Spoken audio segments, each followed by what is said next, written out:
So today we shall be covering the attachments and bony features as well as ossification and clinicals of the tibia. Tibia is basically the medial bone of the leg, homologous to ulna in the forearm. So regarding the anatomical position, and since it's a paired bone, so we need to determine to which side it belongs of the body, right or left. We need to know a few points regarding the bony features of the tibia.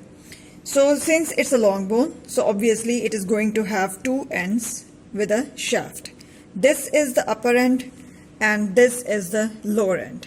As you can see, the upper end is more expanded from side to side as compared to the lower end, which is less expanded and shows a bony downward projection from the medial aspect of the lower end, which is called medial malleolus.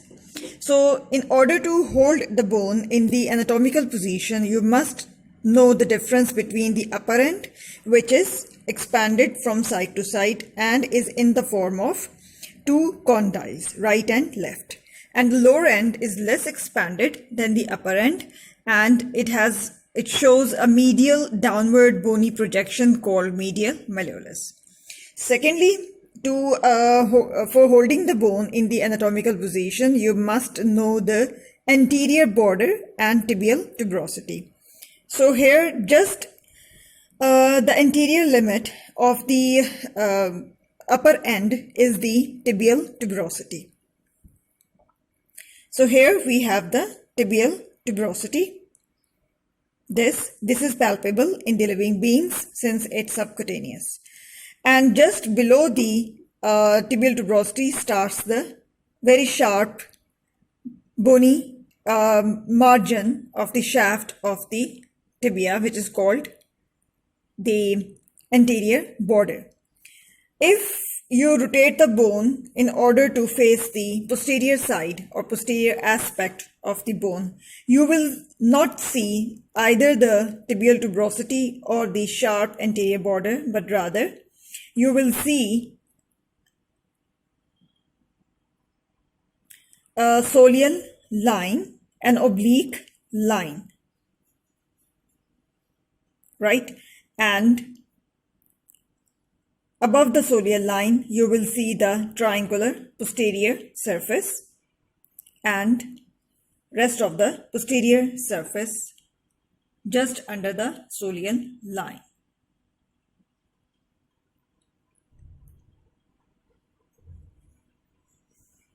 So these are a few features that you must know regarding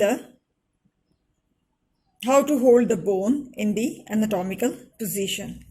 Then to determine the side of the tibia, you must know, along with these features, that is the upper end, tibial tuberosity, anterior border, right? Medial malleolus, direction of the medial malleolus, as well as location of the fibular notch, which is triangular in shape, to receive the lower end of the fibula in order to form the lower or distal or inferior tibiofibular joint. And you must also know the difference between the anterior aspect and the posterior aspect of the bone, which I just mentioned earlier. The posterior aspect of the bone bears a soleal line, which is oblique line, and a vertical ridge just under the soleal line. So here we have the bone, tibia, and this particular bone is of the left side.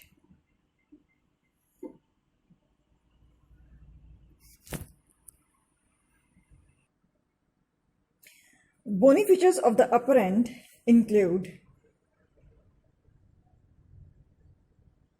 the medial condyle and the lateral condyle, and in between these two condyles we have intercondylar area.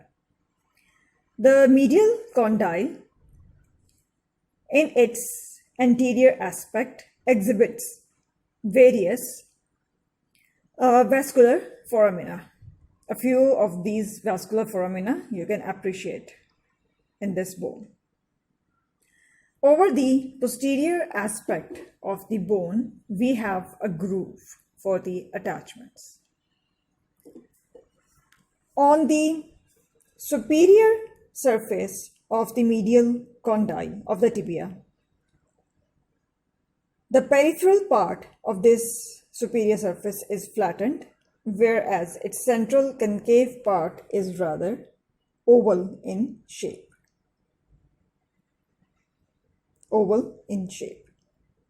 Then we have the lateral condyle. Lateral condyle seems to be overhanging the shaft of the tibia.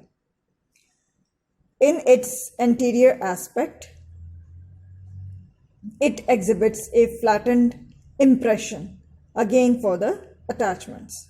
And on the postero-inferior side of the lateral condyle bears a facet for the attachment with the upper end of the fibula to form the superior or upper tibiofibular joint.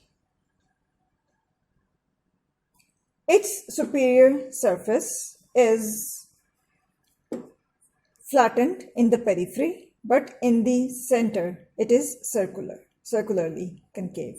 Both of these condyles of the tibia are going to receive the respective femoral condyles from above to form the knee joint.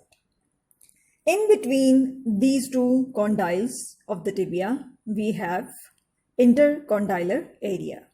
This intercondylar area exhibits in the middle an eminence, which is a slightly raised projection, and on anterior and posterior aspects it shows two slopes like that of a hill or a mountain or a peak, and on either side, medial and lateral, there are raised bony projections. This eminence or the raised area is called the intercondylar eminence, and on either side it is flanked by two projections which are called the medial and lateral intercondylar tubercles. Anteriorly, the intercondylar area shows a limit, and the anterior limit of the intercondylar area is in the form of tibial tuberosity. The tibial tuberosity exhibits or is divided into two parts, upper and lower, with the help of a line passing transversely between these two parts. And this line represents the developmental landmark, which is called the epiphyseal line, which during the ossification passes between these two parts of the tibial tuberosity, upper and lower. Attachments on the upper end of the tibia include an attachment which I have shaded with the lead pencil. Here on the medial condyle posterior aspect is the groove, and this groove provides attachment to the semimembranosus. On the lateral condyle, over the anterior aspect of the lateral condyle, there was a flattened impression, and this particular impression, which I have shaded for you here, is providing the attachment for the iliotibial tract. Further, inferiorly of the lateral condyle, we had the flat facet, which was for the attachment or articulation with the upper end of the fibula to form the proximal or superior tibiofibular joint. Around this facet, we have the attachment for the capsule of the same joint. Just supromedial to this facet, we had a groove over the posterior aspect of the lateral condyle. And this particular groove here, which I have shaded again, provides or is formed due to the passage of the tendon of the popliteus muscle. Whereas the capsule for the knee joint gets attached along the superior or the upper borders of both of these condyles, around the entire extent of the upper borders of both of these tibial condyles. So here we have the attachments on the intercondylar area from anterior to posterior aspect, or before backwards. So near the medial condyle, we start first of all. The anterior-most attachment is for the anterior horn of medial meniscus. I have written the words MM, medial meniscus. Further posterior to it, near the forward slope of the intercondylar area, we have the anterior end of the anterior cruciate ligament, this one. Then further over the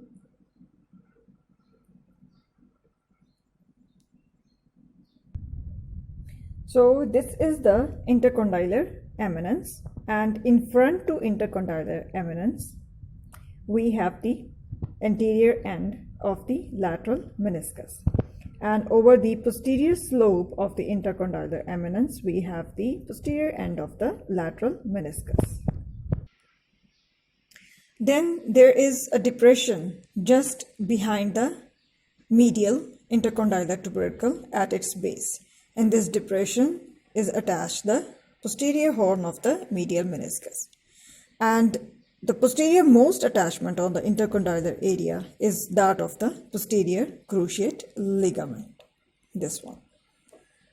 So here these are the attachments for the intercondylar area.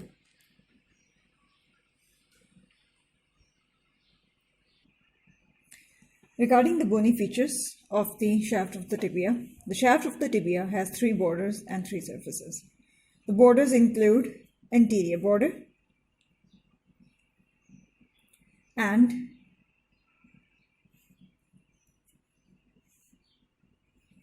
we have a lateral border and then a rounded medial border.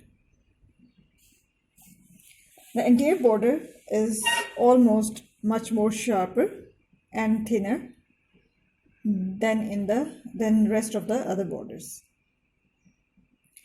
Superiorly, it extends just beneath the tibial tuberosity and continues till it merges or becomes fused with the anterior margin of the medial malleolus. This border, for most of its length in the living beings, is subcutaneous, hence palpable. Then we have the lateral border, which is also called introitious border and is much more prominent than in the lower part than in the upper part. It extends just under the lateral condyle, continues to run downward till it forms the posterior margin for the medial malleolus. For the anterior margin for the fibular notch. Here we have the fibular notch. This is the lateral border to form the anterior margin for the fibular notch.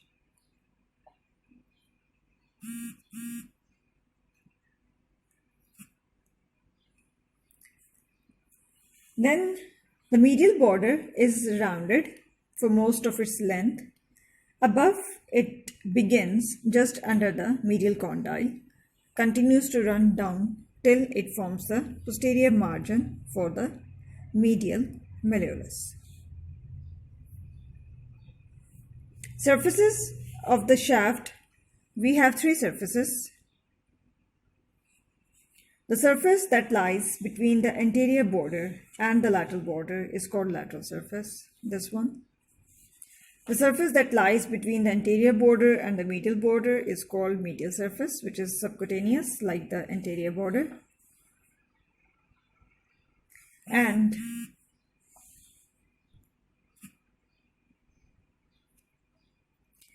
the surface that lies between the medial and the lateral borders is called the posterior surface.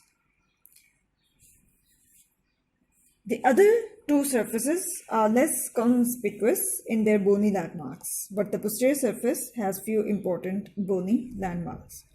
In the upper part of the posterior surface, we have an oblique line that can be seen extending from just under the lateral condyle. Its postero-inferior aspect continues to run downward and medially till it becomes or it joins the medial border of the shaft. This line is labeled as soleal line. This line divides the posterior surface into an upper triangular part, this one, and a lower part. The lower part is further divided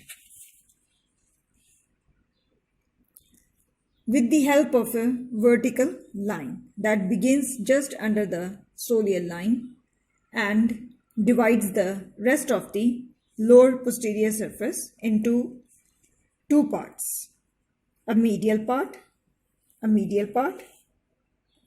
and a lateral part. And near the lateral border, we can see the nutrient foramina.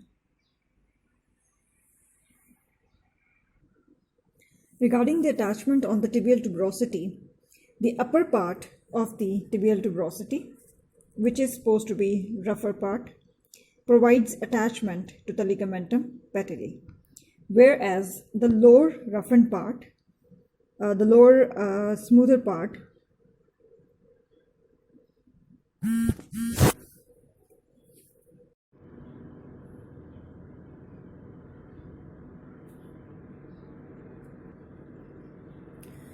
the tibial tuberosity in the upper smooth part provides attachment to the ligamentum patelli, whereas in the lower rough area is supposed to be subcutaneous and is separated from the above lying skin by a subcutaneous infrapatellar bursa.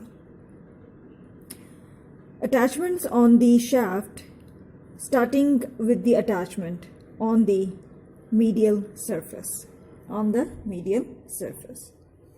In the upper part of the medial surface, three muscles get attached. From before backwards, we have the sartorius, gracilis, and semitendinosus. And further superiorly, we have an attachment for the tibial collateral ligament. Then over the lateral surface, for the most of the lateral surface provides attachment to the tibialis anterior muscle. Most of the lateral surface provides attachment to the tibialis anterior muscle. Moving on to the posterior surface of the shaft. On the soleal line is attached the soleus muscle. It is said that in the upper part of the soleal line there is a tubercle which provides attachment to the tendinous arch of the soleus muscle. I have encircled this tubercle on the soleal line. So the triangular area that was formed as a result of soleal line dividing the posterior surface into an upper triangular area and lower part. In that upper triangular area of the posterior surface provides attachment to the popliteus muscle. The rest of the posterior surface was divided by a vertical ridge into an lateral area and a medial part. The medial part, for most of its attachment, provides the attachment to the, for most of its area provides attachment to the flexor digitorum longus. And the lateral part of the posterior surface of the lower area provides attachment to the tibialis posterior muscle. The anterior border of the shaft of the tibia provides attachment to the deep fascia of the leg. Coming to the lower end, there was a fibular notch. The lower end had 5 surfaces: anterior surface, lateral surface, characterized by the fibular notch, smaller posterior surface, characterized by various grooves for the passage of the tendon, and the medial surface, which is a downward projection for the to form the medial malleolus. And then we have a inferior surface, which is articular and concave to form the ankle joint with the trochlea of the talus, which is a tarsal bone of the foot. So over the fibular notch is attached. The fibular notch in the upper part shows roughening, and this roughened part provides attachment to the ligament called interosseous tibiofibular ligament. The capsular ligament of the ankle joint gets attached along the margin of the articular surface, whereas the deltoid ligament, which is one of the famous ligaments of the ankle joint, is attached to the lower border of the medial malleolus. So this was all about the attachments and bony features of the tibia.